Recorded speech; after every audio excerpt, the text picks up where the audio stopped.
verse 4, chapter 2. But, he says, I have this against you. You have lost the love you had at first. The way you were with me at the beginning, you were so passionate. You loved spending time with me. You couldn't get enough of my word. You couldn't get enough of my presence. But something has distracted you from me. Something has captivated your interest and lured you away from me. You are busying yourself with things, or something else has got your attention, and you're no longer solely single-hearted about me. Friends, I love the fact, let's keep it open. Let's not just take it down the road of idolatry here. Let's keep it open so we all can really examine where we are. Even ministry can take you away from your first love. And you think, how is that possible? I'm doing it all for him. You know, sometimes you can be so busy and preoccupied about maintaining certain things that you've forgotten what it's really all about. What is it really? What's it all about really? Who am I doing this for? Am I doing this for my ego? Or am I really doing it for him? And even ministry can become that way. Ask yourself, when was the last time you really fasted and prayed? When was the last time you just put yourself in isolation just to hear from him, just to be with him? And I mean longer than just a couple of minutes or an hour or two.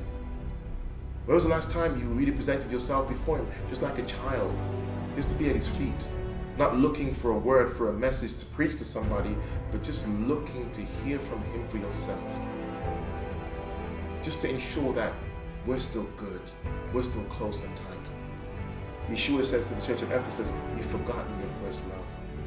You've become preoccupied with something else. Something you're doing is taking your attention away from the centrality of me. You're so busy, you've not even realized.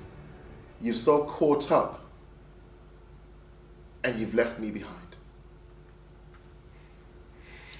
So he says, therefore remember where you were before you fell.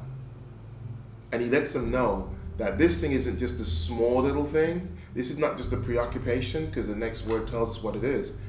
Turn from this sin. What is sin? Sin is transgression of the law. So whatever they're doing, it's not a small thing. This is not just, and I said before, I gave some examples before, but this thing is serious.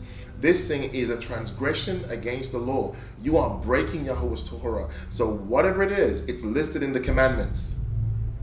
And it's something that's an abomination. It's something that Yahweh will not tolerate. It is sin. You've fallen short of the mark. So this implies the love walk has been broken completely. So he says, do what you used to do before. Whatever you used to do before that put you in right standing with me. And he obviously is alluding to, you know what it is. You know what to do. And oftentimes when we run into problems in our faith, we know what it is we should do. It's just, do we really want to do it? Are we willing to do it? Are we prepared to do what is necessary to get back to that place? The King James Version puts it, remember therefore from whence thou art fallen, and repent and do the first works. What were the first works, friends?